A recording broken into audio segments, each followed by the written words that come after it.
I've never felt so unknowledgeable about Right? ball than I do right now. I really thought I knew ball coming into work today. I have seen a good deal of Achilles out of the jungle. I've had the opportunity to play it myself a few times competitively. I think it feels good. It's got very strong ganks.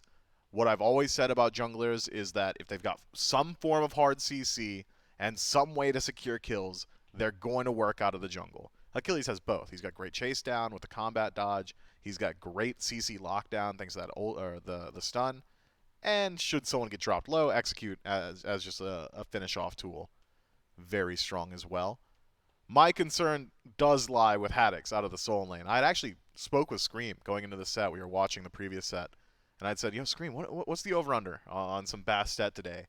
And his eyes went wide, and he looks at me. He's pausing, and Haddix says, "Scream's not playing Bastet."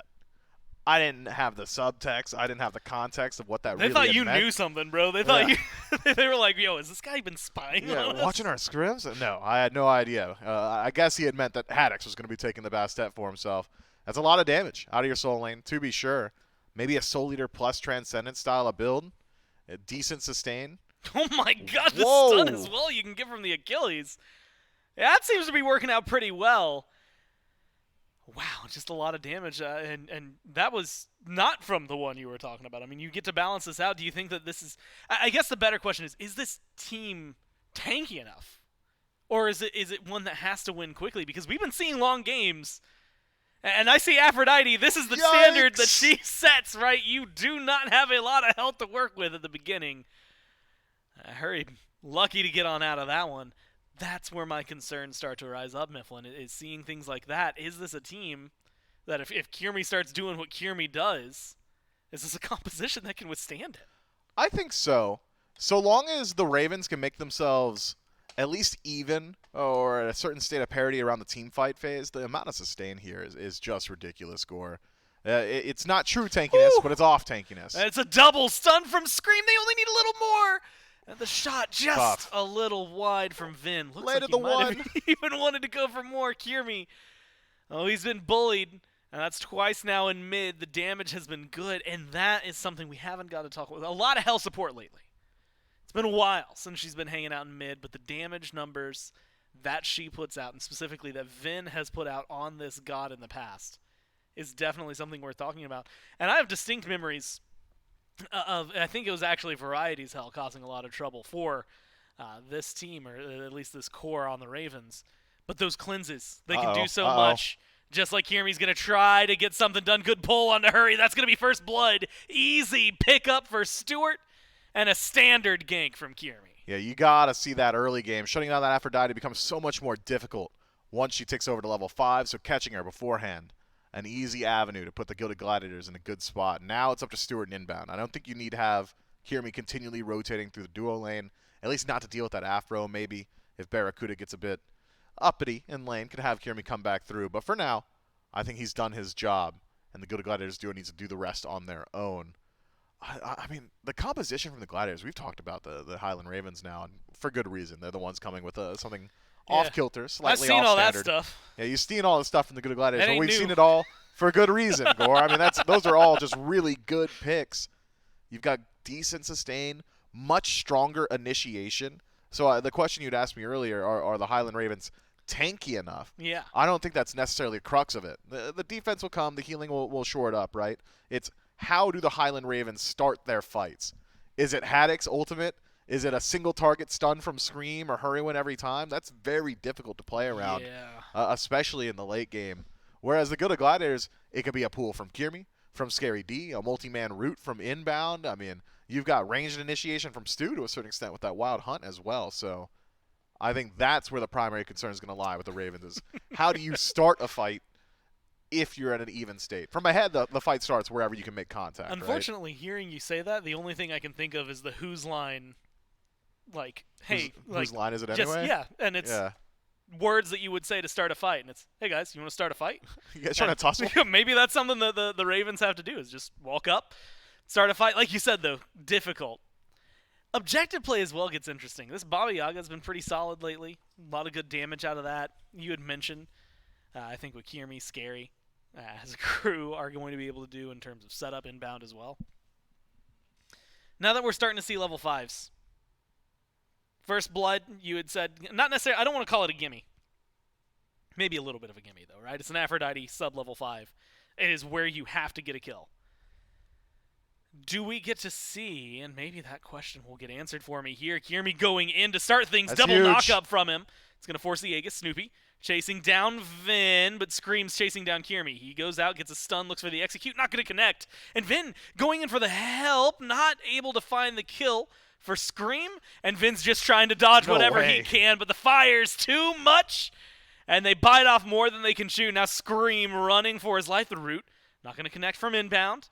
He's got the slow. Well, Kiermi's going to Now get the double it is dip. just, can you run around? Kiermi gets to What come up? in, pull him in, and a couple more autos is all it takes. Like you said, he double dips, and it's a 3-0 kill lead for the Glads. Man, what a fast start for the good Gladiators, all off the back of Kiermi once more. That initiation, the blink and the Typhoon, picturesque, Gore. I mean, you couldn't ask for a better start to that fight for the Glads. Finds the double knock-up, delays it for the cleanse, really sets things up well. The call, though, from Scream to say, all right, we're not escaping. I've been hit by a tornado. I'm not getting out of here. I'll go ahead and try and turn it around for a kill. I think the right decision. Just unfortunate that Inbound had already made the rotation himself, is able to block out that fatal strike. So the Highland Ravens nearly able, off the back of an invade, a successful invade, to find a bit more. But it does leave now Kiermi in a very good position transitioning into that mid-game state. Already a level lead on a god that should theoretically outscale an Achilles. Just does more damage having those standard assassin stat lines. It's not exactly where you want to see the Highland Ravens. But we haven't seen what I believe is the true crux of this Highland Ravens composition. And it's when Hurrywind attaches to Scream.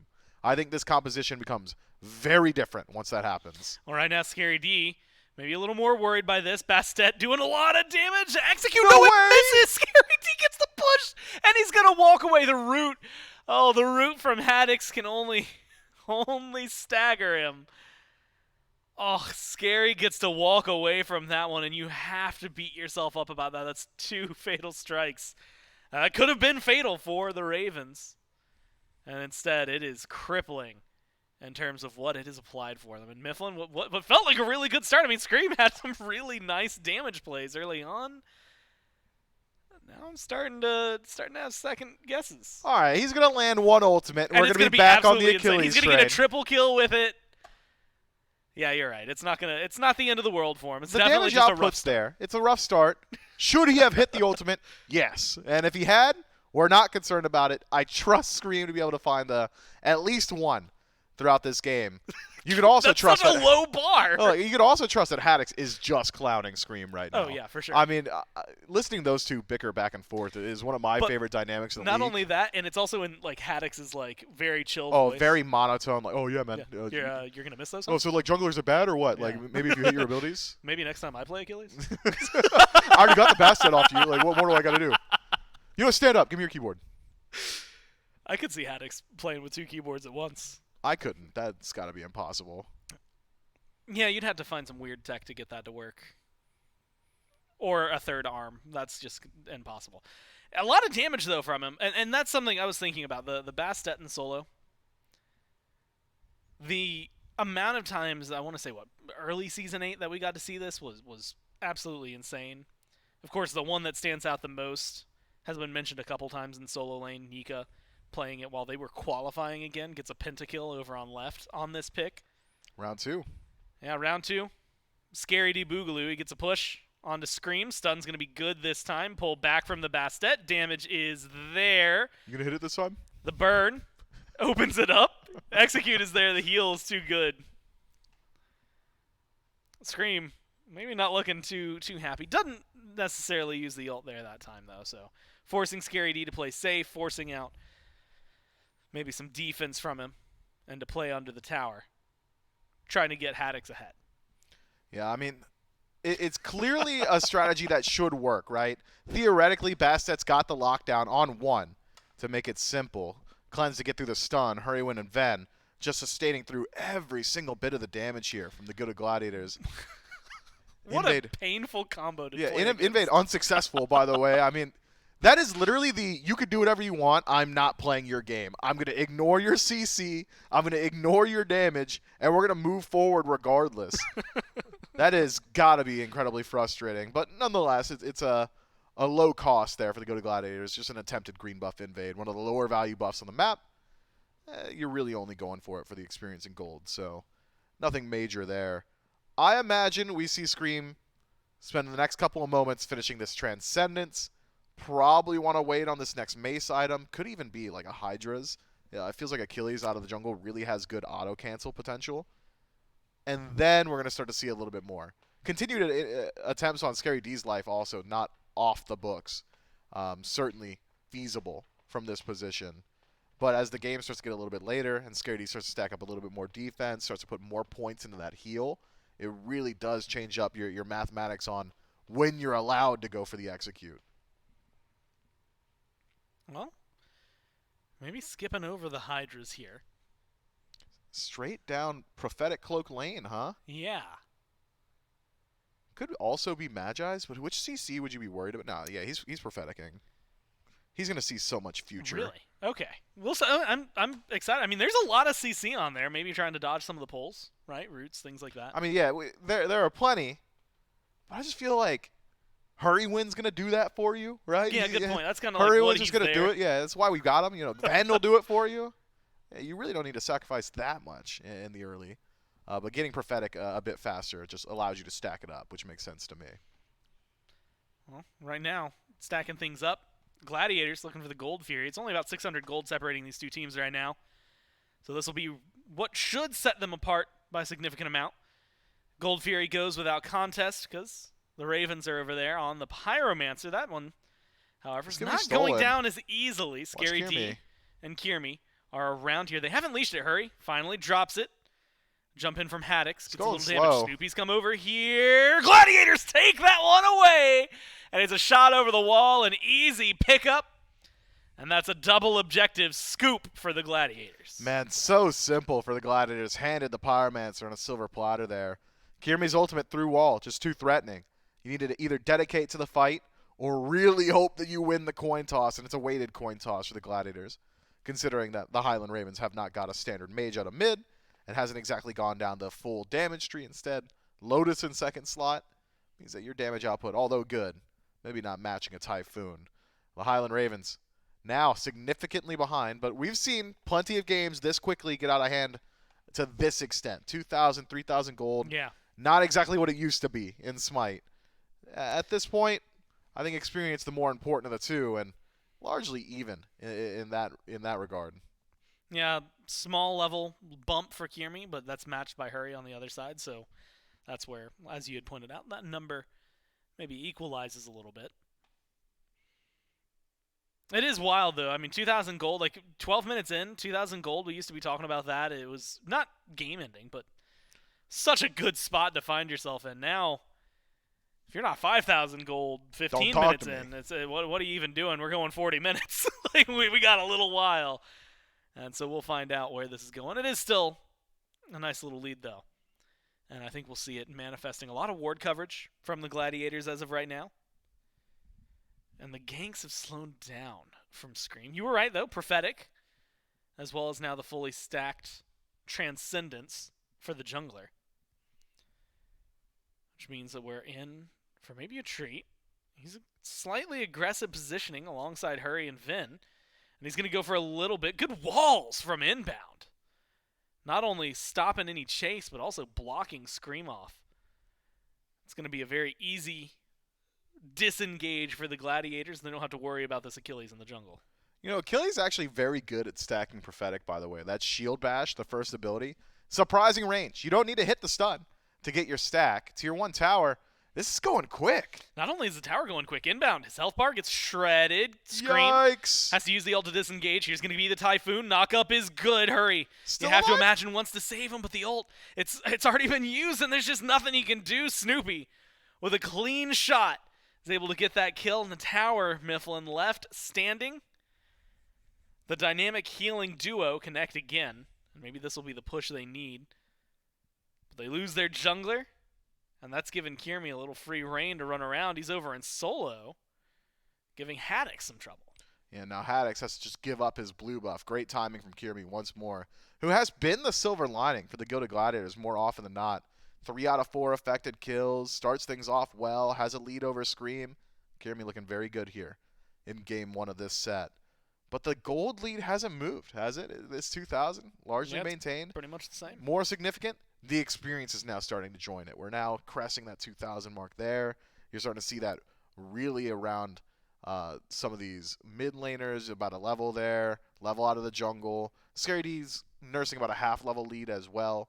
Stu, who has been inside his tower for the whole game, seems like he had chosen to be there. Barracuda has pushed up, but Stu doesn't seem like he's under too much pressure, also benefiting from a slight level lead.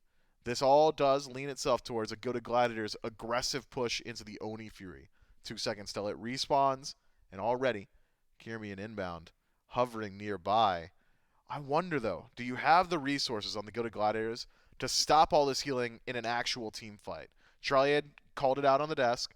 Onk's really all you need, but you got to make it work quickly. Onk's already finished for inbound.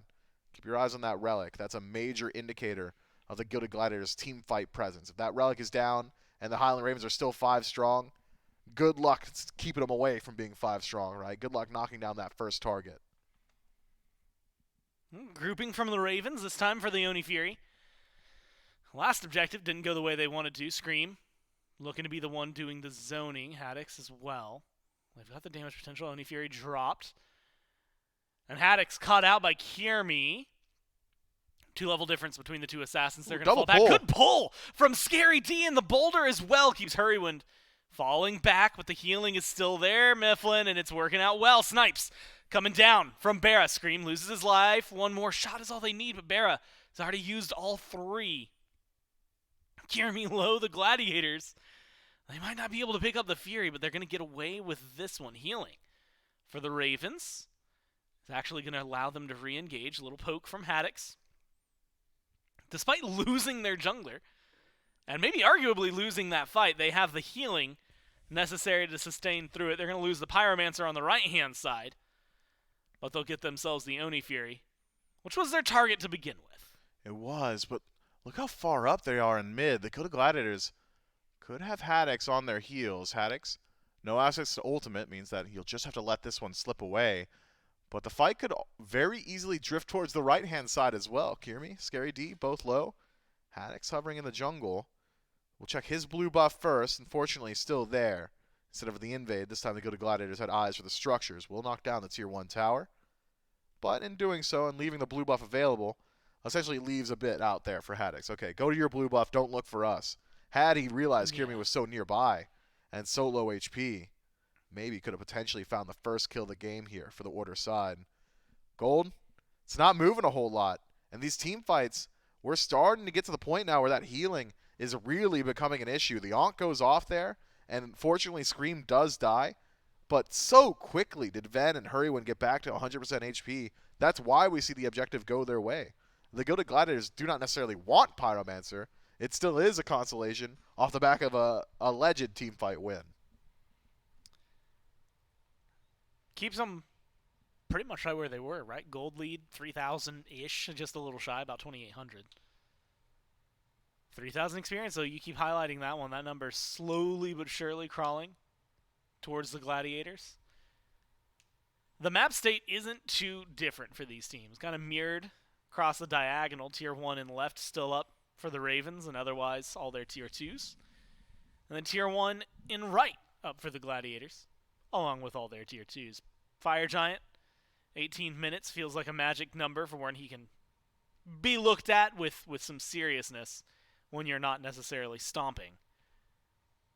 And maybe that's the opportunity the Gladiators are waiting for and need. Kind of turn this lead into something a little bigger. I also keep glancing down at the builds just to see where things are going. Scream, kind of a lightning rod for some of those, as well as Haddix. Both of them dipping a little into prots, a little bit into power, kind of trying to find that hybrid that has been difficult to achieve here so far. Yeah, but now you're struggling for kill secure with neither Scream or Haddix being a true dedicated damage dealer. It's really up to Barracuda and Ven in particular to take up that role, and Ven has not gone that damage dealer path either. Scary D pulled back. That should be it. They've got the damage. And there's that ult to connect. Told you he's going to hit one. From How you feeling about Achilles now? Yeah, you know what? I'm feeling real great. He hit that ult. We'll see, though, if it can maybe turn into something bigger, because here's the Gladiators. They're waiting. Kiermy tries to get a pull, tries to get something big going for his team. Damage onto Scream's been solid. Snoopy splashes some out there. Typhoon, the ult. Used too soon by Hurry. The healing is still there, and Scream gets to walk away. Kiermy pulls in Vin. But the tier 1 being gone is enough to delay the Gladiators. This is so it's just annoying. all 5 of the Ravens, and they just get to practically back up, reset, and resurge Mifflin forward as they start to get aggressive over here. On the tier 2, no Onk this Sans time. Fire Giant. And like you said, no Onk to work with, nothing to stop him. Full health bars on the other side. Scary D, he's come back. Hurry's taking way too much poke. The polymorph works out.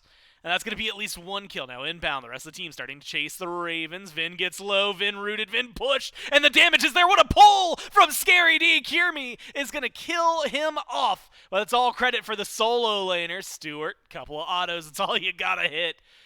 Otherwise, Scream might be walking out of this. Barra in a little bit of trouble as well. Scream gets pulled back in. Kiermy finds exactly what he needs, and Scary D is on the prowl up into the air. Barra really just trying to buy time, needs some help. And he's not going to find it. Haddix is going in for the FG play. Barra's going to start running up towards him. Damage is there. The Bastet, nothing to work with. And the Rom, last man standing. And it should be quick work. Doing some decent damage to Scary D. He's going to have to walk away. Fire Giant goes the way to the Gladiators. And there's a staggered kill as well. Man, Scary D ends the fight and starts the fight there for the good of Gladiators. It was healing forward for the Ravens, and Scary D's like, you know I'm behind you, right? Finds the push on a priority targets, a couple of key moment pulls as well. I'm thinking of the one on Ven around that right tier 2. And the Gilded Gladiators turn things around entirely. This is the issue. Where's your kill secure? Is it Scream every time? If yes, you better hope he's got Fatal Strike available. Yeah. Because that seems to be the only thing that can grab a kill now for the Highland Ravens. Ven's going down this pseudo bruiser build. Scream, a bruiser. Haddix, a bruiser. Hurry win, full tank.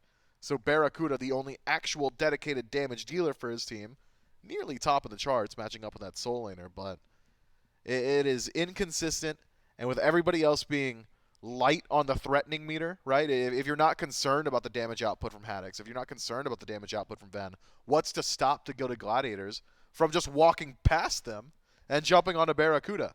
Not a whole lot, it would seem, because it seems like the Highland Ravens, not exactly tanky, not exactly threatening either. Aggression on the right-hand side or left-hand side. Right for Stewart. So they were maybe thinking about trying to go for the Phoenix. Just enough presence from the Ravens to make them rethink that. Tier 2 on left goes down with ease. And it's a small reset for the Gladiators to go towards mid. Do want to ask you, earlier we were talking about it. 2,000, 3,000 gold, 13 minutes in. With the way games have been going, hasn't necessarily been as big a deal. Now we're going to be pushing 8,000 gold, 22 minutes in. A lot of experience in their favor, and the kills are 10 to 1. Is this one making the argument in your case? Are you starting to think that this is finally lead, not just to work with, but, control, right, for the Gladiators? The question isn't about them. It's not about their success. The question I really have is, where do the Ravens fight back into this? It might be on base defense, but you've already got so much sustain from Fountain that you're not necessarily able to leverage all the sustain from God in a situation like that, right? Like, yeah. Why heal from Hurry, Win, or Ven when you could take 5 steps backwards on base defense and just get into your Fountain? So, Phoenix defense not looking great. I imagine we'll see the Highland Ravens struggle to keep minion waves out. Fire Giant defense, perhaps one of the better options, and only 20 or so seconds left on the Fire Giant power play. Means that'll be an option they'll have to evaluate soon. Fight back, deal with the front line maybe? If Barracuda can make contact with the target, that's the guy you gotta kill, right? If Barracuda is your primary source of damage, yeah, you gotta kill whoever he can touch. And it's likely going to be Scream to secure that kill, or Haddix doing it with a pull-in, just allowing Barracuda to continually sink autos into him. So likelihood of it being Scary D or inbound, I think, pretty high. But all the while, Snoopy's going to be shooting out damage. Stu, Kiermy, the exact same. Kiermy with a little bit of CC as well. Those Typhoons have been detrimental for the Highland Ravens. as always, it does come down to play on field. If anyone steps out of line, it throws your analysis out the window a bit. But I think the Highland Ravens need to play a deal with the front line, then deal with the back line style of play, because the dive just isn't there. And not a lot of opportunity. I mean, Haddix, as you had mentioned, maybe would have been the one to do it. Doesn't seem like he's going to be the one double stun from inbound in the jungle. Doesn't have the follow-up. Right now, he's just causing a lot of trouble. And kind of laughing at the damage being dealt back in response. Vin and Barra, they're up on left, split pushing a tier 2. Trying to expose a Phoenix to maybe get a conversation going for their success rates. They're going to get that one no problem. Barra, in fact, is going to keep pushing. 5 members of the Gladiators step into the Phoenix line. Half health already. Haddix jumps in, trying to spread a little burn. Bear's going to get the bird. No problem. Now it's up to his team to defend to make this a positive play. Damage is still there, but the CC is still lacking. The healing only doing so much. Muting the boulder, though, and that's a big start. Typhoon gets the knock-up, gets the clear. Gladiators get the mid-Phoenix. Barra gets the left. Stu, force uses beads. Ultimate connects from Haddix there. Actually weaves the bullet through the front line to the Gilded Gladiators. So Phoenix for Phoenix trade. Oh, man, the more valuable Phoenix taken by the Ravens, but the Gilded Gladiators have such an advantageous map position and lead that it might just be all that it takes. The Highland Ravens, though, they're on the chase. Don't let the Gilded Gladiators reset. Catch them slipping. Scary G slowly getting burned. Execute, not going to connect. And it's not going to get things done. Snipes only so good at this point. That's got to be fire, right? Barra might be able to get a little bit of damage out there, but like you said, they get the reset inbound. Snoopy and Stewart all going to stay around. Haddix should spot this out. Misses some of his damage. Fired.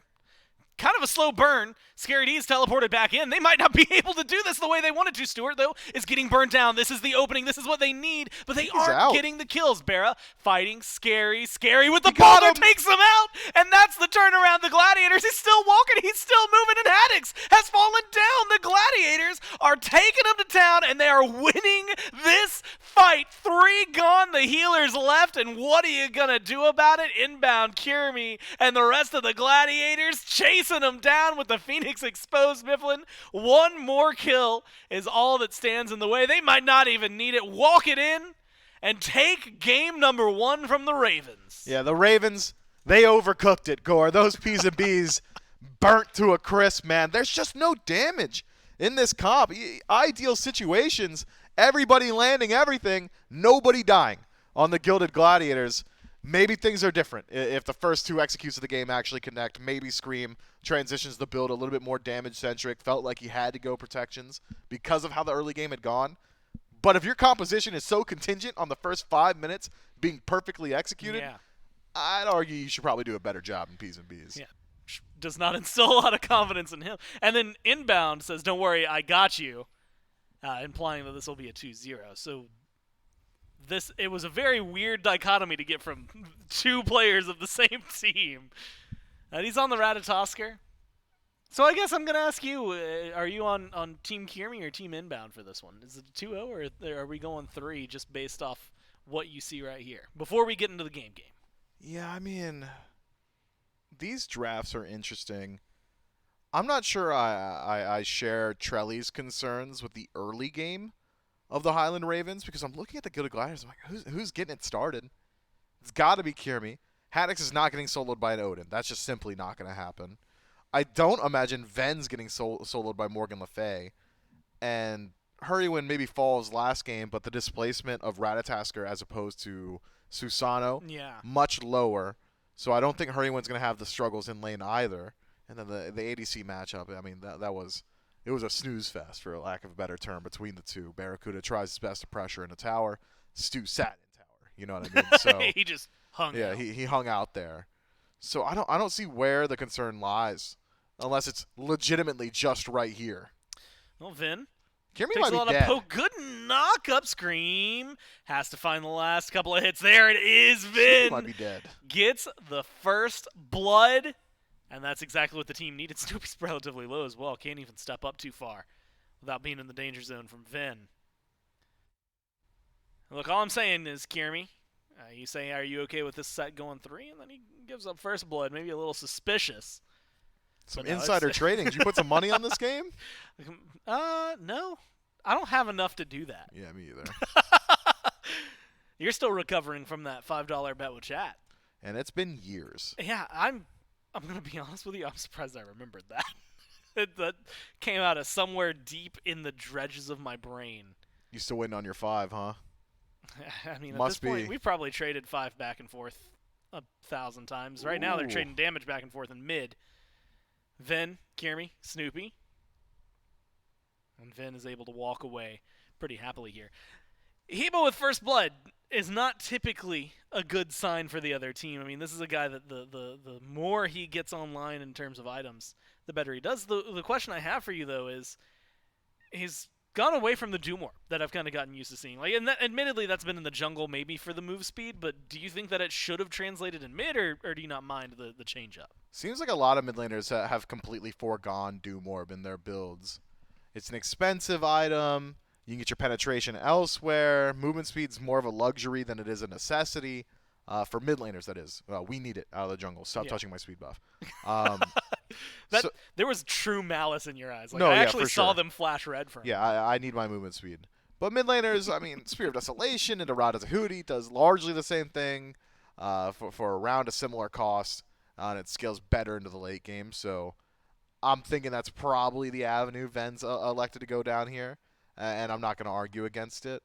First Blood for Hebo, of course, phenomenal. Getting that ultimate available not only gives him more kill potential, but also even more safety. So a lot of potential there.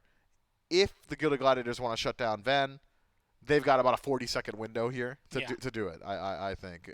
But Morgan Le Fay really relying on her own ultimate to put out the majority of her damage. It could be a struggle, I think, to find the opportunity to catch out Ven, who has ticked over to level 5 before I finish my sentence. So now with Crushing Wave as a response tool to through the Cosmos from Kiermy would make it even more difficult for this Ratatasker to get involved. Whereas Scream, on the other hand, Kalina, I mean, throw out a veil behind Snoopy, and he's going to have to walk through it if he wants to retreat to his tower. So good slow potential, great damage output, and the unreactable CC that I always talk about for Morgan Le Fay. The self-peel. Yeah, it doesn't work against Scream. He's going to start screaming, and it makes him knock-up immune. So the self-peel there for Snoopy, taking a bit of a hit to that's efficacy, means that it could restrict where Kiermy's allowed to stand or even where Inbound's allowed to stand in some of these fights. Scream, speaking of which, shows up over here in solo. Good damage onto Scary D, but not a okay. lot connecting. There's the Odin. Never mind. Not able to get the stun off. Doesn't have a lot of mana to work with either. I thought he was going to cage. And they get a second kill picked up. Like you said, no cage. That's a 1,300 gold lead. The Gladiators. A far cry from last time around, and very specifically, I was going to highlight in duo lane, no kill onto Hurry super early on like they were able to get in game number 1. Not even a blink from the Ratatosker over there, and I mean that physically, not the relic. So it has definitely been maybe a little easier for Barra and Hurry to just exist, although I say that as Barra's getting pushed onto the tower. Still, you get a good couple of assists here. If you're Scream, a kill to Haddix, a kill to Vin, and it's a nice early game start for the Ravens. It is, but this gold, not so crazy. Not just yet. I don't believe in a gold lead until it crests 6,000 nowadays, so that's where I'm at personally. Experience certainly the more valuable of the two resources, especially at this portion of the game. Neither side has got a significant lead in that department. Maybe about a half level for Haddix. Over in the soul lane, Scary D actually forced to teleport back. Is already out of potions, just about 2 left in the chalice, but no mana to play with until Kiermy's able to knock this one down. This is a lane now that Haddix should just get the better end of. I don't see much comeback mechanics for Scary D to find equilibrium. Hercules just going to match sustain and win out on the poke war as far as I'm concerned. So any sort of bailout from Kiermy could go a long way. On the solo side, with the more attention you focus there, the more likely that the Highlander Ravens can leverage that high DPS ultimate from Scream. So good at shutting down these objectives, burning through Gold Furies or Onis or anything like that, Pyromancers as well. Means that it is a difficult job now for Kiermy, who wants to be proactive on map, wants to get things started with his ultimate, but simultaneously needs to play spoiler to Scream's game. All the while, Ven's hard scaling into the late game, Barracuda's hard scaling into the late game. Yeah, I'm gonna go full circle with this. Whatever Trelly was saying on the desk about the Highland Ravens draft, I disagree completely. I love everything that's happening here. Well, we'll see if it stays that way as time goes on. Maybe it will. Inbound, kissed out. We'll be able to walk away. Screams over here, though. Kiermy following just behind, but up onto the trees. Jumping across a couple branches. Great ult from Hurry. Immunes out the knockup. And stops that fight before it can even happen. Kiermy going to have to fall back. And very different style of game. And definitely a different impact from the switch, just from Susano onto the Ratatosker. And so far, Mifflin, it's slowed things down for the Gladiators. Maybe too much. I don't know about all that. The Gladiators also scale well in the late. I think it comes down to execution on field. How much value is Scary D getting from his ultimate? He's got a great counter pick into a lot of what the Highland Ravens have got. It certainly has slowed down the Gilded Gladiators, but Gold's not out of control. Experience not out of control just yet either. Keep your eyes on Kiermy. I think the best moments of his game still ahead of him, for sure. Anytime that he's fighting around Hurrywin, though, going to be miserable. I mean, Undying Love just stops every single bit of Ratatasker's kit. I mean, you can't dunk, and if you're not finding the knockup, you're probably not going to get the stun afterward. You don't want to have to dedicate the dash. So play away from Hurrywin, I think probably the best avenue for Kiermy for the next couple of minutes. Now, it seems like the Gladiator small reset. Missed stun there from Kiermy on the screen. Gives him a little bit of a pause, and I have, as long as inbound will let me ask it, a question for you, Mifflin. But we'll see whether or not it ends up being any sort of relevant. Inbound's just getting melted. Snipes even as well. Yeah, no, that investment from the Ravens, they should be getting that kill no problem. You have to think, there's so many people over here, maybe they pull the Fury. But no, it's going to be a small reset. Kiermy's off on the other side of the world. Maybe an opening for the Ravens they're not going to opt into, but they get a kill onto the support. And even better, they put it onto their Hebo, get another assist for Scream. Yeah, clean play there.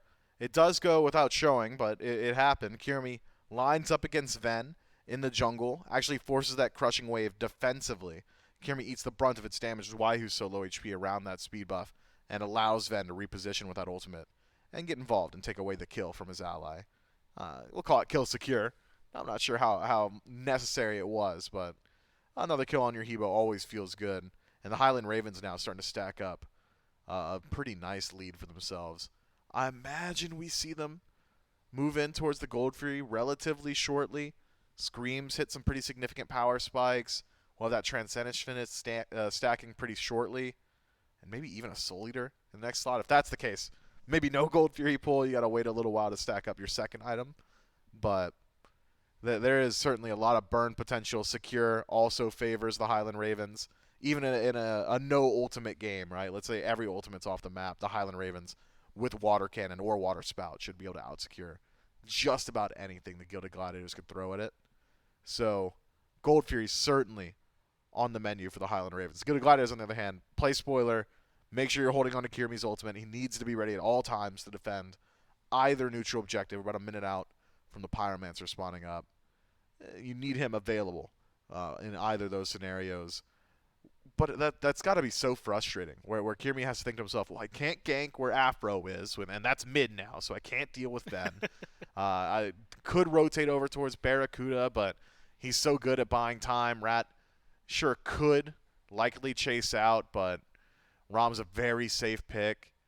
You don't want to rotate back towards the Soul Lane either, because it's Haddix on Hercules, one of the safer warriors, and has a whole lot of sustain there. So having your game plan restricted to playing spoiler this early, it has just got to be so frustrating. And that's just what Aphrodite provides. I mean, if it's a standard support, as a jungler, that's always one of your favorite places to go. I'll just go jump on the support. He, doesn't deal a whole lot of damage, doesn't have a whole lot of defense stacked up at this portion of the game. Fine. Not the case with Aphrodite. Just has so much sustain and so much survivability. And she gives it to someone else as well. It just makes it so difficult for these junglers to exist. And poor Kiermy has to figure out a way around that. Scary D as well. Haven't seen a whole ton, right? Early gank. Was able to get a kill for the Ravens. And since then, haven't had a whole lot of opportunities to see something massive happen in the solo lane. I've seen a couple of times where Haddix has straight up bullied Scaredy out of the totem. And you He's can working see on it. that it's 7, Get off. presumably going to be 7-2 for the totems. And those add up, Mifflin, right? Normally, most games it's relatively easy to ignore the totem count because most of the time it's even, right? If you go 3, I go 3, who cares? When it's something like this, you can see the gold lead separating. Not a lot, but still ever so slightly in favor of the Ravens. 12 minutes in, Fury seems to be on their mind. Split go the Oracles. So no vision for either squad unless they drop wards. Pyromancer's back up, so neutral objectives spawning into this.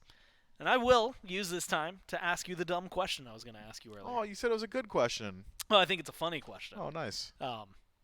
Is there a god player combo that makes more sense thematically than Kleena for Scream? Ooh, that is a dumb question.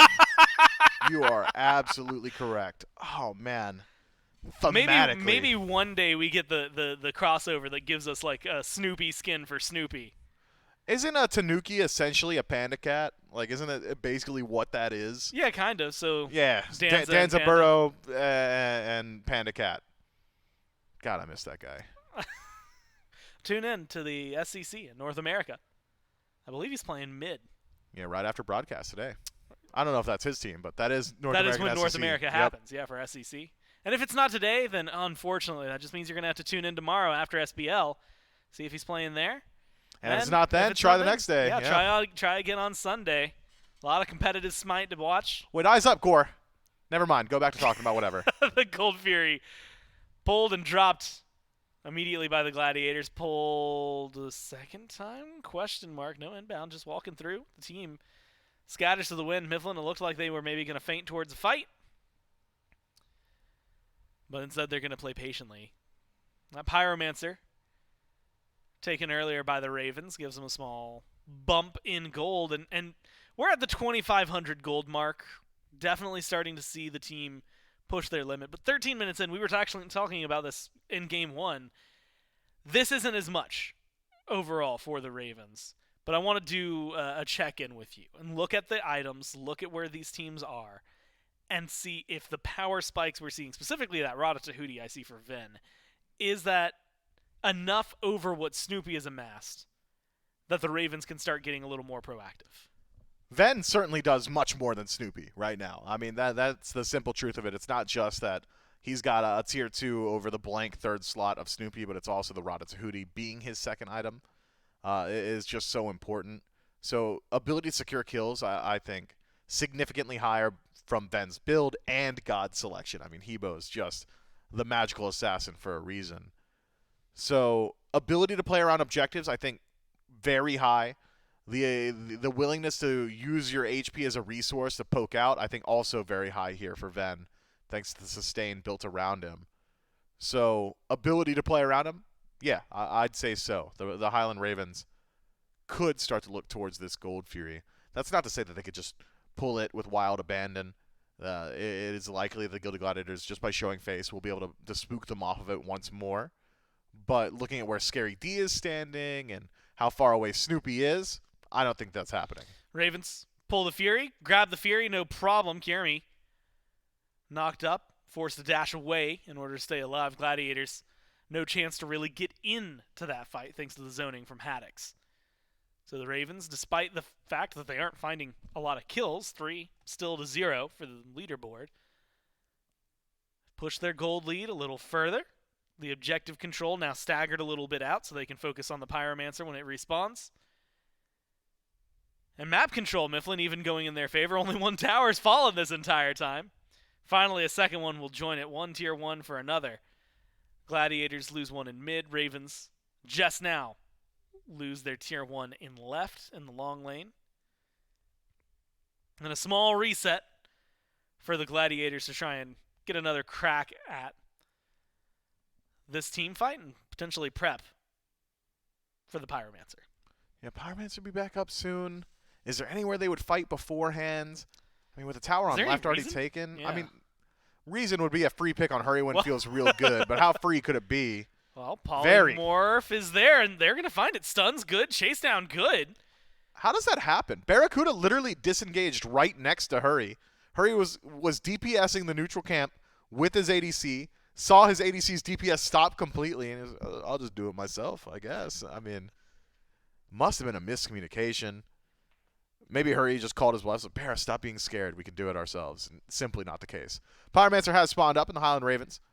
Able to grab that one very quickly, as is the strength of Kleena and her ability to deal with these neutral objectives. But at what cost? He's going up into the air. Cage from Scary D keeps Haddix locked up. They get a lot of damage onto it, but Kierme eats just as much in return and has to retreat. Haddix carefully fighting back into the Sunder even use. They're chasing down Scary the Boulder. It's a good bounce. Gets a lot done. Good bounce. But it's not going to find anything massive. Pyromancer, like you said, secured by the Ravens with no flare. And the fight after sputters out without either team finding too much. You know, Hurrywin would tell you that he's the reason they got the Pyromancer right there. You know, I sacrificed myself on He pulled them all over to left. baited the entire team. And you know what? He might just be right. He might just be right, because that was a very fast and good pull from the Highland Ravens to grab the neutral objective. Runic Bomb now in the pocket of Haddix, which should make it a bit easier to knock down towers. A tower trade, actually. Barracuda on the right side of the map. Haddix makes his way all the way over to the left. That is interesting. I mean, he has to work through the bastions first, but with that Runic Bomb, he does pose a real threat to this tower. Vince half health. Has to play maybe a little more carefully. Levels haven't really got out of hand. Normally we're looking at the gold lead a lot. We haven't looked at the experience too much this game. And it is mostly even, right? A small lead for Snoopy, small lead for Hurry. Matched by, guess what? A small lead for Haddix and a small lead for Stewart. So nothing too crazy going on in the experience department. Damage-wise, That's got to feel good for Scream. Didn't do anything. Got to feel good, though. yeah, it's one of those abilities that's a mental boost more than it is a team boost. Keeps them playing aggressive. Fire Giant. This can't be real. No way. Actually started by the Gladiators. This can't be real. Trying to bait somebody in inbound. Should have vision on this. Fire Giant only taken down to about 2/3 of its HP bar. Up to the sky goes Kierme. There's the cage drop. Immediately knock up onto Vin. They've got to find a little more, though. The damage just isn't there. Snipes instead from Barra. Just a little shy from killing Stewart, but they force him out of the fight. And now the resurgence from the Ravens. They either get the fight or they get the fire. The Gladiators jump back, reset. The Ravens, this time around, get to start the FG. FG going about as quick as it was previously when the Gilded Gladiators have pulled it. This time, though, it's the Highland Ravens with defensive positioning. And Stu just now starting to leave the base. Resustain's good. And in a secure battle on a coin toss, it's Ravens. Kierme chasing him down. There's the dunk from Scary D. Gets a kill for the Gladiators, but they trade out Kierme in the process. Hurry is low. Scary trying to lead the way with inbound Snoopy.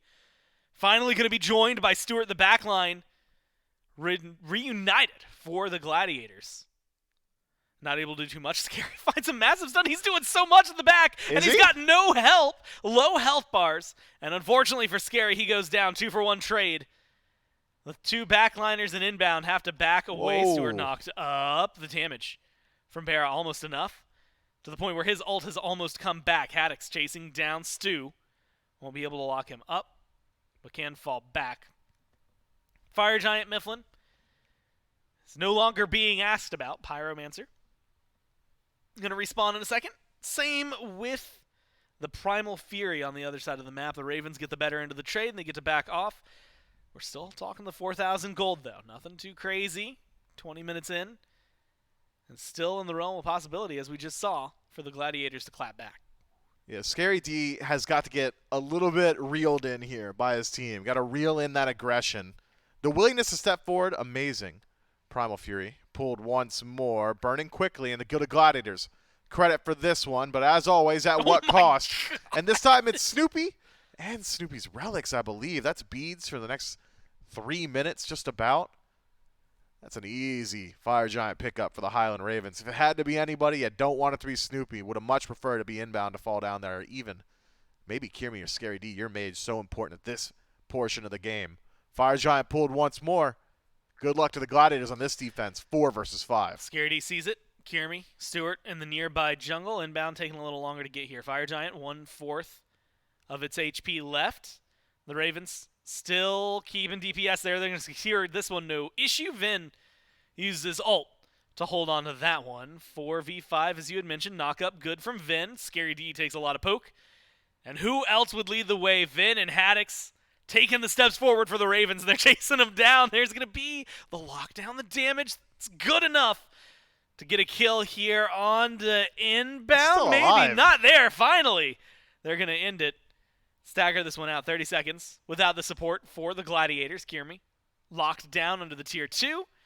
Gladiators forced to reset. Fire Giant on 5 for the Ravens. Fire Giant on all 5 and plenty of time to play with. Barracuda thinking about a reset here, and will do so. I thought maybe the Highland Ravens would try and push into the tier 2 before inbound had respawned, but inbound not exactly going to stop anyone on a Phoenix or base siege, so making the power play while he's gone, perhaps not as valuable as grabbing another runic bomb, spending up your gold and regrouping on the left side of the map. Plenty of towers still standing here for the Gilded Gladiators, and base defense not as weak as you might expect. As always, when the game simplifies to this state, it does become a true 4v4 or a 5-on-5, and you're going to suffer a bit from having a non-standard support, non-standard initiators here from the Gilded Gladiators. If Scary D's Cage doesn't find value, that's about it for the team fight for the Gilded Gladiators. Inbound, he'll resustain people, he'll throw out slows, but his damage output, his CC, just about non-existent. We've seen Kierme effectively handled now by Hurrywin. I mean, even on the last couple of dunks from Kierme, it's, I dunked in, I hit Ven, I darted away because if he crushing waved me, I'll die. You know, not enough threat follow-up from the rest of the Gladiators, even in situations where Kierme's finding these priority targets. So I just got to imagine this siege goes well for the Highland Ravens, who've got it so simple. A pull from Haddix, wave control from Scream or Ven or even Barracuda, or even single target initiation. Having that, just the stun from Aphrodite is so valuable. And it's so often the conversation is, well, Aphrodite doesn't have CC compared to standard supports. Yeah. Compared to Hell, Aphrodite's got a lot of CC. So it is much easier here for the Ravens. They're stepping up to the tier 2 on the left. Kierme and Scream hanging just outside in the jungle. Those Screams in the wall. Might be looking for a little bit more, Ravens. Not getting as much damage down as they would like. Haddix locked away. The damage isn't going to be there. The Phantom Shell, it's too good, scary. Oh, you mentioned it earlier. Maybe needs someone to reel him in. This time, though, he gets sent back to the base the hard way. Now this tower, it's a lot easier to step up, start DPSing it. Bear's going to deal a majority of the damage, knock that one down. Fire Giant power play disappears in 10 seconds. The Raven's going to take the gold, reset, and get ready for the next FG. The chain CC combo from the Highland Ravens is super hard to deal with. Here's a little lesson on the mechanics of Smite. There's a mechanic called diminishing returns. Every bit of CC applied to a single target starts to stack up some invisible diminishing return stacks. I believe they're actually visible in game now. And as those are built up, the CC that affects you lasts for less and less time. So the fifth stun, even if they're all 1 second in your tooltip, the fifth one is not also 1 second. And that applies for every version of CC, every form of CC, except for one, Gore, and that's knockups. So if you got a pull from Haddix into a punch, into a stun from Hurry, into a knockup from Ben, that knockup, that last bit of CC, still finds its entire value. And that's exactly what happens to Scary D, who essentially was pushed by Haddix and not allowed to play the game again until he respawned later. So that CC combo, although single target, for the most part across the board here for the Highland Ravens, the single target they do connect with, I mean, they stay CC'd. He's gone for the Spirit Rope because he wants some CC reduction, right? He wants to live. Or be tankier while CC'd. At some point, yeah, you have to deal with what's being thrown your way. Gladiators, all around the map, 9,000 gold. Just a little shy of that, actually, for the Ravens in the lead. So the Gladiators have to figure out how they want to fight into this. 25-46, Fire Giant started up. Burn is there. The Chaos team isn't going to answer this one at all. Let that go to the wayside. Ravens find it on all 5. And now Mifflin is just a question about defenses. And honestly, at this point, it's getting a lot more serious. Kierme split pushes a tier 1. Looks like the team might need to line up defense on the Phoenix is what's going to be coming up. Yeah, Kyrmy's needs to get back to base sooner rather than later. Has the added benefit of the second he makes it back, he is within the realm of influence of his team. That ultimate just essentially controls the entirety of the Titan room and does a good job pushing up those mid waves. So it is a true 5-on-5. Scary D channels Gungnir's Might for the knock-up immunity. Haddix comes up empty, fishing this time around. And even if he does connect with Scary D, inbound nearby has access to the cleanse, could prevent follow-up CC in opportunities like that. So trying to grab inbound or Snoopy, perhaps a bit more valuable. Sunder's good. Damage from a range? That's a TKO. The boulder finds so much against Snoopy. There's the cage drop, jump back from Scary D. Trying to stay alive. Barra just hangs out in the cage, doesn't even care. Gets damage onto the Phoenix. Takes down the right bird, Kiermy. Starts to run off into the left side jungle, but Mifflin, it's a small and slow reset. 8 kills to 2. And the choke out from the Ravens, starting maybe in earnest this time around. Fire minions on right, just a small benefit. Pyromancer, though, gives them that extra boost. They still have about 1:20 to play with on the power play. Yeah, but it takes like 25 seconds to walk from your fountain to the enemy Phoenix, or just about, so good luck regrouping and having enough time on this Fire Giant power play to make something substantial happen. I think best case scenario, we're going to see the Highland Ravens group up, push out maybe mid and left, just to keep those minion waves as close to the Gilded Gladiators side of the map as possible. And then they're going to reset to the Fire Giant once they've controlled where the Gilded Gladiators are allowed to stand. The threat of, hey, you need to be at this Phoenix, or we're going to siege it enough to control the positioning of the Gilded Gladiators, stop them from establishing defensive wards around the Fire Giant. As you can see, all forced back to base once they realize how many members of the Highland Ravens are here. Maybe we see one attempted siege, but there's just not a lot of time on this buff. They're stepping in anyway. 30 seconds, as you mentioned, on the power play. Scream has to play carefully. Gets into the wall. Is able to step back. Haddix rejoins his team on left. That Phoenix, so close to dead. 15 About a seconds. third of its health. They're stepping forward. Like you said, 15 seconds on the power play. Double push. Good. That's from Haddix. massive. But Whoa, the damage whoa. is huge from Stewart. They open up so much. And now the jump forward look at Kiermy. He's going to come crashing down. Crushing wave does so much, but they do find some retaliation. Vin, maybe single-handedly, saves this from being disastrous.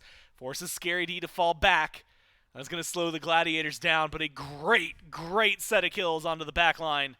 They force 3 relics in the process, and Mifflin just in time to get set up for a Fire Giant. I think that was a 5-man wild hunt from Stu. First off, forces out all of the beads, which are essentially in sync from the Highland Ravens. Scream, Ven, and Barracuda lose out to that one. Facilitated, of course, by Scary D and the Ring of Spears. Afterward, though, that ultimate from Ven, perfect. And he had just had a little bit more power. Had Fire Giant still been on him, Scary D's dead. Oh, yeah, for he, sure. He lived sub 100 HP. He lit up into gray. Yeah, I mean, he was The game was literally in the certain. grayscale. So wild that Scary D survives by the thinnest of margins, just seconds separating him from death and life there. But regardless, the Highland Ravens had already done a lot to break the base. Should be able to respawn all full 5 members alive. Should be able to regroup around this Fire Giant as well. Fortunately for the Gilded Gladiators, though, where the base had been broken is in right. Very easy to defend those waves while simultaneously showing presence around the Fire Giant. So the Highland Ravens, they've still got their work ahead of them. With a significant lead, work's made easy. Well, it is Primal Fury minions on left with a weakened Phoenix. Nothing might have to worry about Scary D. Pushed back, Boulder doing a lot. Snipes from Barra onto Stewart, trying to get some damage. Kiermy up in the sky, looking for who he's going to target. Instead, it's just to save his team as they retreat. 2 TKO'd. And a relatively easy play for the Ravens. Step up, deal damage, zone out, and reset for fire. Inbound Snoopy, both still alive and both moving forward. TPN from Scary. TP should be there, and yes, it is. Right there on the left side. Scary joins the fray. Fire Even Giant. jumping in, inbound, takes so much damage in the process. Melted. That's so annoying. And Scream picks up that one. 3-1-6 for the jungler on the Ravens. Gladiators get their Phoenix back. They lose an EFG, though. Left side Phoenix taking a lot of damage from that Oni minion wave. It might not fall down with the EFG and the Phoenixes as low as they are. It seems like a Ravens field day is what we're in store for. Scary D considers a reset, but realizes he's not allowed if he wants to keep this bird alive. Half HP, as healthy as he's going to be. And it's the Highland Ravens who have broken the base now once more. Right side taken. Left side should be an easy target there. Already weakened by the enhanced minion waves, but why go do easy work when you could do good work? And mid, with a numbers advantage, looks pretty good. Well, especially the damage. I mean, again, Vin just does too much. Barra does too much. And the Gladiators just can't withstand this. One No more. way does the snipe connect. Yes, it does. Barra gets the double from the back. A great ultimate. And now you've got a minute without 2 members on the Gladiators. 2 Phoenixes down. Ravens, they can opt. Third bird on the left. Or the Titan right in front of them. Not a lot of minions to work with. They're bringing up the mid-wave. Scream. Hanging out a little further back than the rest of the squad. Haddix looking for the pull. Or a push to get this one set up. Minion's going to be walking in. Titan's going to get DPS'd soon. It's a late beads. Haddix is controlling Kirmi. Trying to keep his team with enough room. And man, do they have it. The damage is there. And the Ravens are going to tie this one up. They weren't cooking too well there in game number 1, Mifflin. But when it comes to game 2, it was slow, it was methodical, and it's a win. Zeus locked in, picked up here for Venenu. Definitely one that we haven't seen too often. Scary D, maybe a little bit ahead. I expected a lot of tier starting on Tuesday, considering what we learned yesterday. But he just got so excited watching Yeah. Patch. He's such an How could you excitable not? guy. I don't know. 1 second stun on the ult, man. And the defense stance, that's gonna feel good. I'm taking him into the jungle. I'm trying to Goomba stomp I dudes. I was talking to Aggro because he came in right before the patch notes, and I was telling him, I was like, I just want like some of my favorite days playing Smite, like, and this is gonna sound weird. I actually used to love playing jungle, but it was very specifically, what was it, like season 2? Like if you were on Twitch watching Lasses play tier jungle, that's when I was having the most. Should have been on fun in Twitch the watching jungle. me play tier jungle in season 2. I mean, it was kind of like my prime, but it's like, it's whatever. You know, if you were on Twitch in season 2 watching Mifflin play tier jungle, There you go. as we all have nostalgia for, and we're absolutely doing at that time. Okay, all right. Um, Dial it back there, Poindexter. Oh, it's always going to be fun. I'm excited to see what those changes bring, but those aren't in yet. So for those of you who were watching yesterday, still just plain old tier as much as that hurts, right? It's fearless chains. It's 1 second CCs. I think a lot of fun to have. A lot of pushes, maybe matching Haddix's pressure. A lot to expect from him, and a lot to expect from Kirmi as well in the jungle on the Vamana. A lot of changes for the Gladiators, but they feel positive. Yeah, I think the Gladiators have got a composition that's very good on dive, which is going to be a primary focus of the late game. Did you call me Poindexter? I did. Why is that just now registered? And truth told, don't know what Poindexter is. I don't know. It's like, It makes me feel like I should have tape on the middle of my glasses because I think get it's bullied Yeah, so I think much. it's just like nerd, right? But as I was saying, It is just Gore, accurate. as I was saying, the dive here for the good Gladiators, much better Yeah. in game number 3. And that is going to be paramount to a Gilded Gladiators victory, is how well they're able to dive. Because it is completely contingent on killing a couple people here on the Ravens, but maybe one more so than the others. It's the Zeus.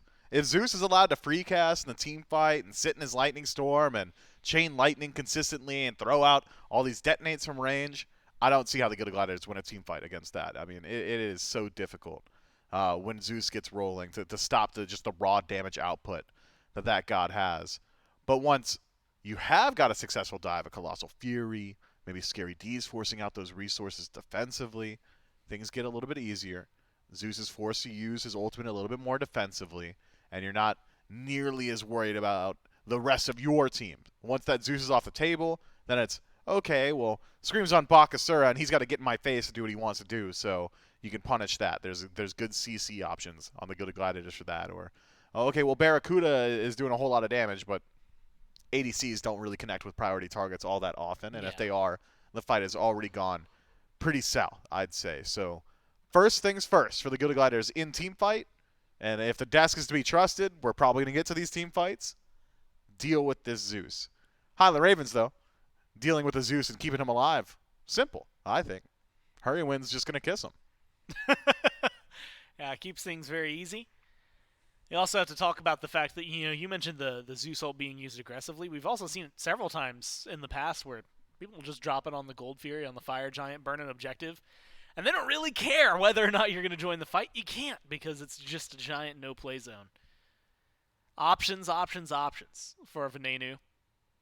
And with the Bakasura beside him, it creates an interesting dynamic for the Ravens. Vamana on the other side, starting fights, like you said, maybe one who needs to bully a lot. The knockup has just been so solid in a lot of instances. Is he someone who, in this game, I mean, can he really get active super early on? I mean, we're already starting to hit the like transition from early to mid. Neither of these teams have really been looking for some crazy aggression. Haven't seen any of the jungle. Is that more or less what you expected when you saw these two gods? Yeah, I think both Vamana and Bakasura are on a similar trajectory in that they don't feel great in what they can accomplish on their own until Bladed Boomerang happens, and that's the inflection point. Oh, I got Bladed Boomerang, I can start fighting. Oh, I got Bladed Boomerang, I can 100 to 0 an enemy. Yeah. So until then, for either Vamana or Bakasura, it's more so looking for opportunities created by your allies rather than creating them yourselves. Yeah. So if Van is able to poke out Snoopy, keep him relatively low, then Scream will get involved. Or if someone's getting a little bit crazy on the dive, then Kirimi can go in and play a counter to that. But as for on your own, not really. Yeah, well, not on his own this time. Scream sees the opportunities created by his duo lane, comes in, roots inbound, smacks him a couple times with some teeth. And Yikes. Takes him out. Good push, good pull back. What a play from Haddix.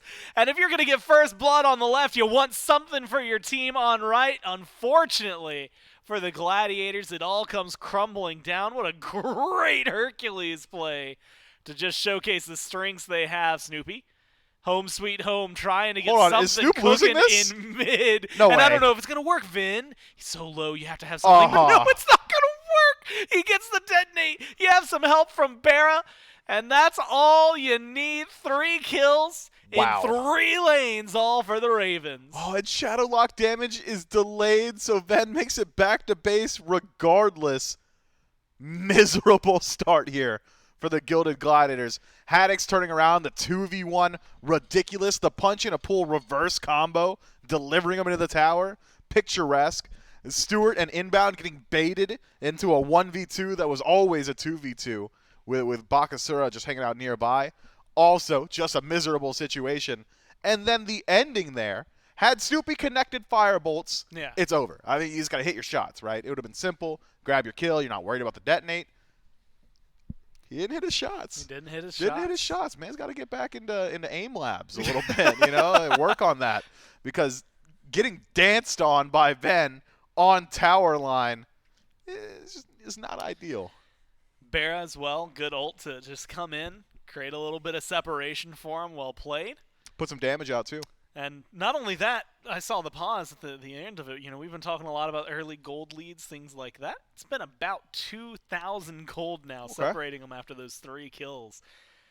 And, man, I don't know which one won me over more. Nah, that's not true. It was this one, right? Yeah, it was this one. Beautiful push into a beautiful pull.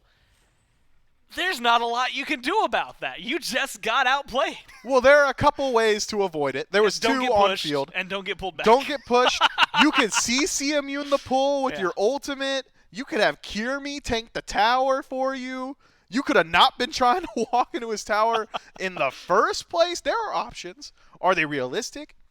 Yes. Yeah. In hindsight, are they easy? Yes. But in the moment, perhaps lost on us a bit. And in the high action moments, they so often are. The Gilded Gladiators got to find their bounce back and find it soon, because this is a composition from the Highland Ravens that with a lead, I mean, how do you fight into it? All the damage, all the space control, the objective secure, as well as objective burn. I mean, they've got so much going for them here. The Gilded Gladiators cannot allow this to slip too much out of control. I know the narrative in the last couple of sets has been 2,000, 3,000 gold. It's not a big deal. Not in the early game. Not 6 minutes in. Experience, certainly more important, right? Experience already starting to go in favor of the Highland Ravens as well. Gold stacking up so quickly that I can't overlook it. And the next objective, the next round of neutral objectives, should they go to the Highland Ravens, I mean, it just pushes this gold lead a bit out of the comfort zone, I'd say. Sometimes you can hold on, coast, right? Granted, he plays for a different team, but that's not what we're getting at. It's up to Scream right now, hanging out in the left side jungle. Maybe in a 1v1 between him and Kiermi. Could things go well? Maybe not. Damage about equal between the two. Kiermi wins this fight. You had asked for bladed boomerangs. Neither of these have been able to pick up. The junglers fall back. Baba Yaga with a small rotation. Zeus maybe meeting in the jungle. One charge out. The detonate gets some splash damage onto there, but nothing too crazy. Kiermi still hanging in the left side jungle, looking now to the duo lane. Gonna go in, has some good knockups with his team, and then the ultimate chase down onto Hurrywin. The ult's already been used by the Aphrodite. There's not much you can do about this. Shots from the ROM ring true, and Stewart gets the kill and bounce low though. Scream right here. Send the minions in the tower. Could do it. Doesn't jump for it just yet. There it is. Was waiting for it. There it is. As you call, starts one.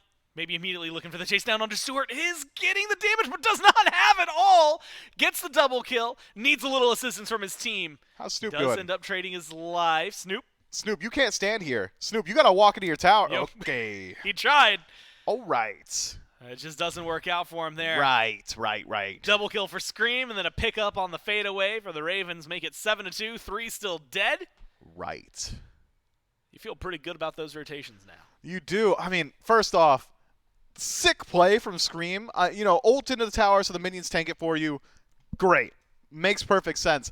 The blink immediately before the minions land properly into the tower so you can close gap before you're put into combat, that's awesome. I mean, that's just a really cool flourish. Does it accomplish a whole lot? Not really. Is it dope? Absolutely. Absolutely it is. Afterward, Snoop looks a bit lost there. I mean, you just got to realize that you're getting auto-attacked for 120 per auto from Ven, and that's before Barracuda starts returning fire. You got to know when to hold them and when to fold them. That was a fold them situation 10 out of 10 times, and my man took it all the way to the flop, all right? I mean, you got to get out of there. Tough. Now the Gilded Gladiators really starting to get in the danger zone. That 3,000 now is projecting to happen around the Gold Fury has come a bit sooner, and that objective is still available, and the Highland Ravens are very much just as capable of doing it as they were previously, perhaps even more so now with a more significant lead. You got to find answers somewhere. Maybe forcing an ultimate zealously out of Ven. That's one way to prevent the objective from going down. But having a TKO now on 2 members, Snoopy and Kiermi on the way back to base, everybody at full HP there for the Highland Ravens. I'm thinking Gold Fury just might be on the menu.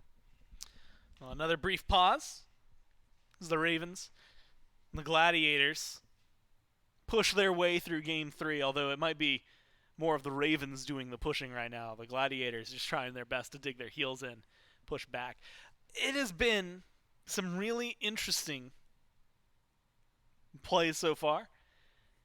And Mifflin, the Ravens are the ones not only coming out on top of them, but it hasn't even translated. Like, we haven't seen the big neutral objectives from these just yet, which comes in a small duality. It means that technically the Gladiators aren't so far behind that it's over, but also the Ravens have been so consistent that where do they fight back? And I guess that's the question I'll levy for you is where do the Gladiators start to push back against the Ravens that have been dominating so far? Could be around that first neutral objective, right? Wait for the Highland Ravens to pull it. In trying to push yourselves further ahead, it does leave your throat exposed a bit. Could be a counterpunch situation there for the Good Gladiators. Otherwise, you could play counter to Scream's ganks. I'm just looking at the map, trying to figure out where you're going to play proactively here for the Gilded Gladiators is tough because Snoopy is 2 levels down. Your support is behind. Your jungler is behind. Your soul laner's close to parity, and Stu's close as well, but you just don't have a whole lot of resources to play with. Here's your opportunity.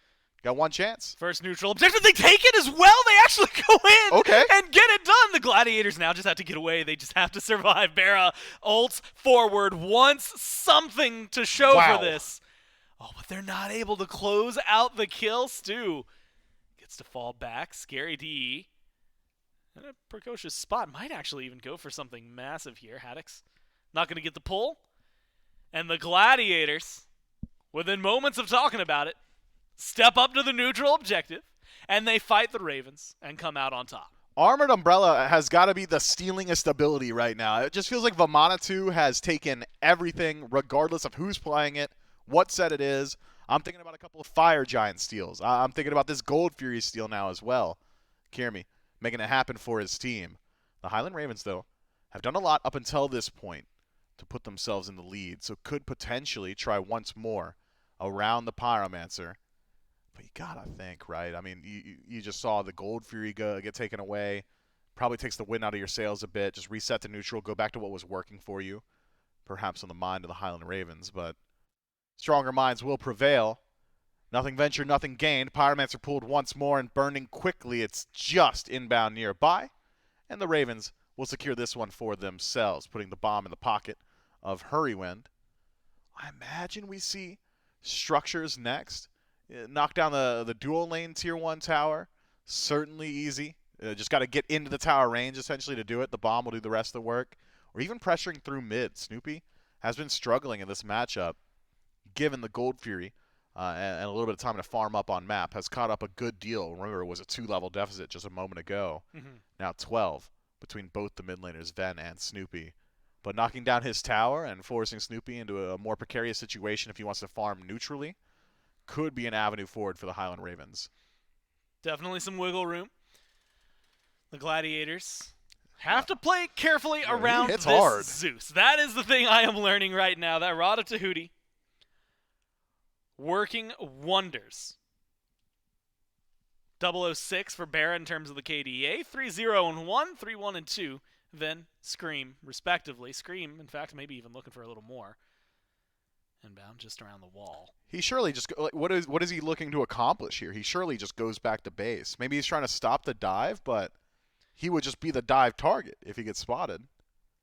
It's using, in my mind, third-person camera. Hey, I can see Scream. Hey, by the way, like giving Stu, he's a ward. Yeah, he's a ward. He's literally just a ward. I don't think he's there for any other reason. Maybe to slow it down in the event it happens. But yeah, a ward nonetheless. He's like, yo, Stu, I got some trouble over here. Stu backs up. Yep, that's it.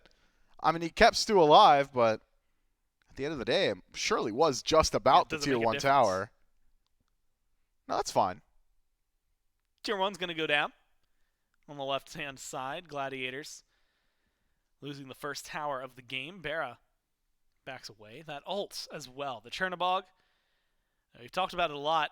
He can go for the ult, cause a little trouble just because of the assists he's going to get, or he can go for the ult and suddenly make the numbers advantage for his team. Numbers advantage. Scary D creating a little bit of that. Mid went for a Fearless onto Vin. Hurrywind. I'm sorry, yeah, onto Hurry. Forces the ult onto Hurry. Makes him feel maybe a little more awkward for the Aphrodite. Venenu gets to join the fray, though, and while you're missing the ultimate from your Afro, all the relics are still up, Mifflin, and I don't think they're going to be too worried about it, knowing they have plenty of opportunity to play with. Yeah, I mean, forcing Undying Love does remove a line of safety from Ven. It essentially exposes the relics of Ven, right? Undying Love, Beads, and Aegis built into one. Great. Getting it off Hurry means that you've taken it off at least one additional target, and that guy is usually going to be Ven in these team fights. So we'll see. The good Gladiators have sown the seeds. No Aphrodite ult, but how long is that going to last? Already halfway back. And a one bit of displacement might just be what the doctor ordered here. Haddix brings in Scary D. Follow-up not quite there. Gold Fury under the vision of the Highland Ravens, with the good Gladiators have got the literal vision on map thanks to the Oracles. Primal getting melted. Haddix is going to lose his life, but the Ravens get the Primal. Now ult forward from Scary D. Not able to lock anyone down. Kiermy goes forward as well with the blink. Now with the ult. Has a lot to do, but Vin drops the ult Kiermy's and a lot. keeps things spread around. He is dead. It goes 1 for 1, and Vin picking up as many as he can too. For 2, Scary D and Kiermy Ven's for going Haddix crazy and Scream, here. and now they get to walk in. That's all they need. Barra does lose his life. Vin has to get an insane chain lightning to make this work out for him. 1 second. If he hits one, that's it. That's all they need, and they're still hanging around. Has the Aphrodite, not Forces too far the from split. behind him. They're on away, but they're all going to live, Mifflin. So it's 3 for 2, plus the Primal in favor of the Ravens. Man, it was quiet there, but both Kiermy and Scary D decide to walk through the lightning storm And in walking through together, Chain Lightning essentially removes both of them from the map. This Zeus is doing way too much damage, and connected up with Hurrywind is way too survivable. So it's a 1-for-2 trade, or a 2-for-2 at the end of the day, I believe, for the good of Gladiators. But it's the Highland Ravens who take the Gold Fury, and the Pyromancer as well. So major winner here is the Chaos team, who have kept their gold lead pretty stagnant over the last 10 or so minutes. I believe it's around that 3-minute mark or 5-minute mark where we get around 2,500, 3,000. We've maintained that for the next 10 or so now as we crest the 16-minute mark. But take a peek at the relic score. There is a relic field there from both sides, just a graveyard. Only one set of beads still available for the Highland Ravens. That's on Ven, which is less than ideal, to be sure. But the good Gladiators have been struggling to find opportunities to take fights on map. This is your opportunity. The only downside being is there's really no feasible neutral objective to go to afterward. With both Pyro and Gold off the map, although the Gilded Gladiators maybe have their best look at a team fight going forward, there's nowhere to go afterward. Ravens getting a little bit of pressure. Tier 1 mid. Scream getting pressured. Has to drop the ult to stay alive. Try and keep himself safe. He's going to jump back. Barra, Snoop ulted too. up into the air. So maybe some back and forth trades, as Ian mentioned. Snoop goes for the ult. Scary D. Yeah, Scary D ulted defensive too. to get away. Just trying to stay alive. Just trying to keep things flowing. 9-5 for the kills. Ravens. Still about 3,000 gold ahead. Maybe going to push that a little further. Boulder going to go a little wide, but it does not matter. Autos there from Barra. Scream jumps back, but Kirmi comes into the back line waiting. But what a great set of CC from the Ravens. Save the jungler and get a kill. He doesn't have detonate. He does. The detonate. It's devastating here in mid-3. Gone in the blink of an eye for the Gladiators. I mean, the Gladiators just used so many of their resources just before that siege defense that it's simple for the Highland Ravens. It cannot go without saying, though, Hurrywind absolutely the MVP of that exchange. Switches his kiss target to Scream to peel him out of the tower, and then switches back to stop Kirmi from immediately channeling the Colossal Fury. Just perfect from the Aphrodite. But a fight that the Gilded Gladiators really had no leg in. They should not have been there, considering how much they'd expended just beforehand. Beads forced from Snoopy, who doesn't want to have his jump canceled out there. So now another relic lost, and that's all before the fight even starts in earnest. Fire Giant on all 5, an easy reset for the Highland Ravens, and plenty of gold to collect on map. Permanent structures, 3 still standing, all tier 2s, and the Oni Fury spawning just beforehand. I mean, it could just be a drive-by here from the Ravens. Grab the Oni Fury, start pushing down left, and have your PvE do the rest everywhere else. Sometimes it's just that easy for you, Mifflin. The stars align. We saw it with some cooldowns, actually, in terms of respawns, right? Paul in set number 1 gets to respawn just in time to save their Titan from fire minions. And here, the stars align to keep things going for the Ravens. They get the Fire Giant. They get that Oni Fury, as you mentioned, like a drive-by, as they start marching their way back down left. But it's not met without some adversity. Gladiators getting aggressive onto right. Tier 1 tower with minions. Could be pretty easy. Backs being channeled by quite a few of the Ravens. Canceled for Scream. Sorry, I should say canceled for Hurry. For at least a second there. Now 3 of the Ravens back to continue the push. Tier 2 for Tier 2. Phoenix defense for Phoenix defense, right? Backs are going to be met. At least 2 for the Gladiators. And it seems like that 2 is enough. Bear's going to ult in. They want the fight over on right now. Trying to get aggressive Barry. It's a lot of damage in the process. Nox ult tries to do at least a little bit in terms of some mitigation, but it's not going to stop too much. Scream kills off inbound. The Ravens continue surging forward. And what is currently a 4v4. Vin's going to rejoin. 7-0 and 2 for the Zeus. A huge asset for the Ravens. They force some backs from the Gladiators. Use this FG to knock down a tier 2. Beads and Aegis still on Ven. Ultimate still on Ven and Hurrywind. I had thought it'd be a Phoenix Siege here, but with inbound spawning in 5 seconds, I suppose wouldn't want to continue the engagement. Haddock, Scream, and Barracuda without their ultimates might just be enough to stop that. And with only 30 seconds left on the power play, why leave it up to risk? So the Highland Ravens, off their first Fire Giant power play, have essentially opened up the entirety of the map. Only one Tier 2 tower still standing between them and the last remaining exposed bird, the Gilded Gladiators. And you've got so much of a lead now in gold and experience that your relics are starting to upgrade. You can get vision on field very easily, and the Gilded Gladiators will struggle to fight into that defensive positioning. Inbound. Yeah, it probably just shouldn't be here. Getting chased back. Oh, he's dead. If anything, he's buying a bunch of time for his team to maybe set up ward vision coverage over on the FG, right? 50 seconds until that comes back. Inbound pulling as many people over as he can. Eats 2 ultimates. That's actually kind of massive for him. And killing time is the way I would describe this. Pushed against the wall. There's the death. You surely would have preferred to have just died quickly there so you could be there for the Fire Giant. Now he's going to spawn at the exact same time as the Fire Giant, which means there's going to be 15 seconds where he's just not at fire to defend with his team. I guess the Gilded Gladiators just give this one up regardless, so it's not necessarily the biggest deal, but I don't know, ideal world, I think would like to defend this fire, and you'd like to do it 5-on-5. Not exactly an option anymore. Yeah, now, even with the ward coverage, you're just going to watch from far away as this Fire Giant goes down. The Ravens, on cue, start up the Fire Giant once it comes in. Nobody, from our bird's eye view, stepping forward into that. Baba Yaga might be in a little bit of trouble. Haddix is out fishing. Unfortunately, no bites this time around. Bear looks like he's going to back, has ult to get back into the fight and into the engagement. Might not be using it anytime soon. I think very appropriately, Mifflin.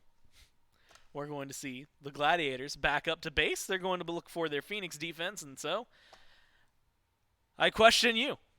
How well are they going to be able to hold back the Ravens from this position? Man, I've got a whole lot of history here in the last, what are we on, week 4 of the SPL, Yeah. where the average game time has gone up, and a lot of them in situations like this. It's just really difficult to siege here in year 10.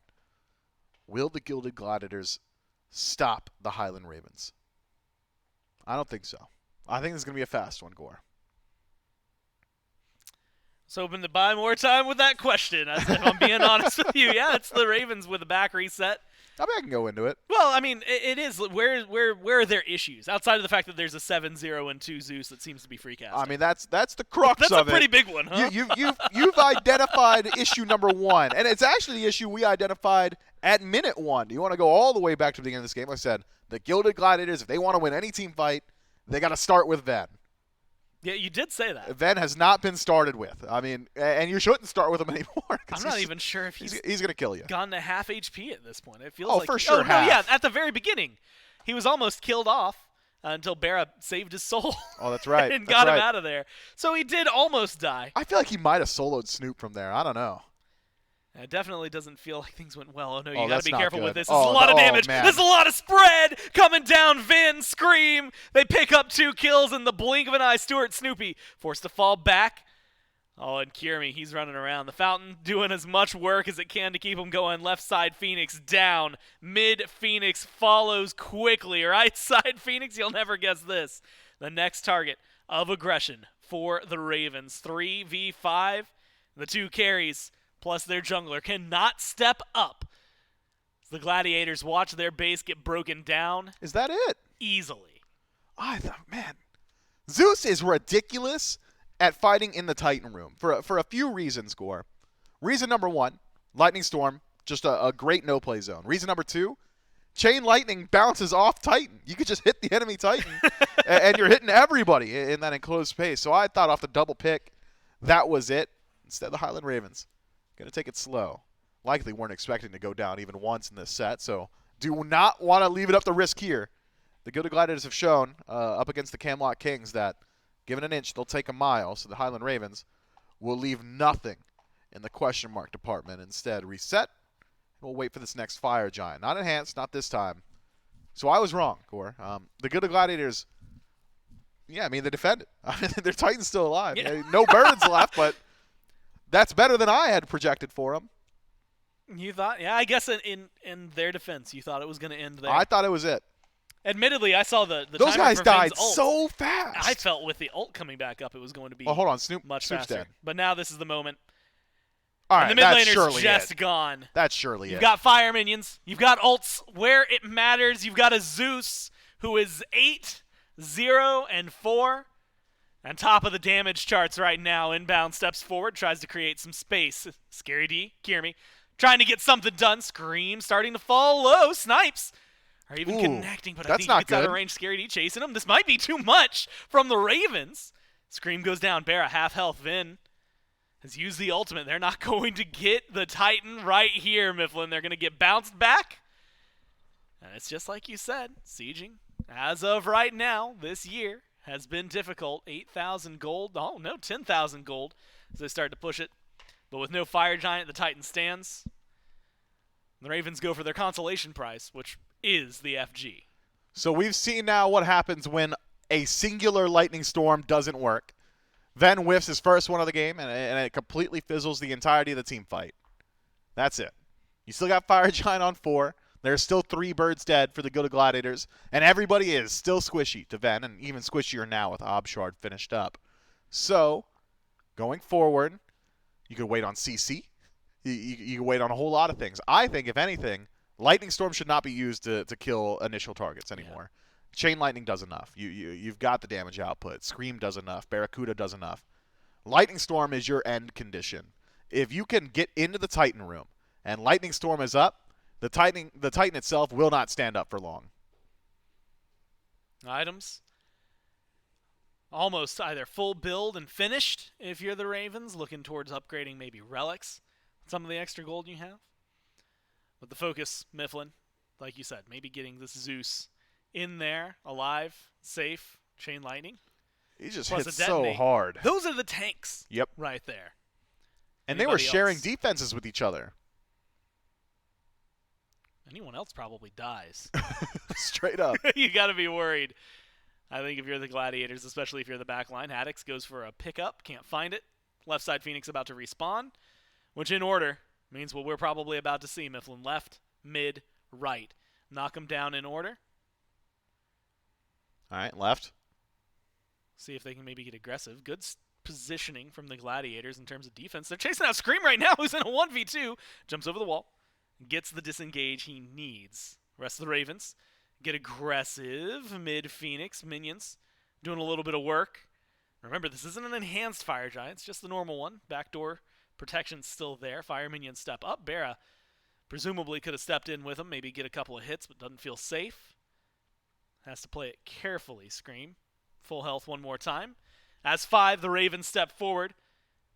Mid-Phoenix is going to go down. Right side Phoenix gets taken by the minions. Right. So they don't even have to do that extra work. Scream goes for the ult, but Scream eats too much in the process. Is he Jumps bleeding in out? the waiting arms of Scary, but there's a little bit of CC. The zone is not good enough. Look at the Titan. And there's the ult you were waiting for, the ult you were asking for.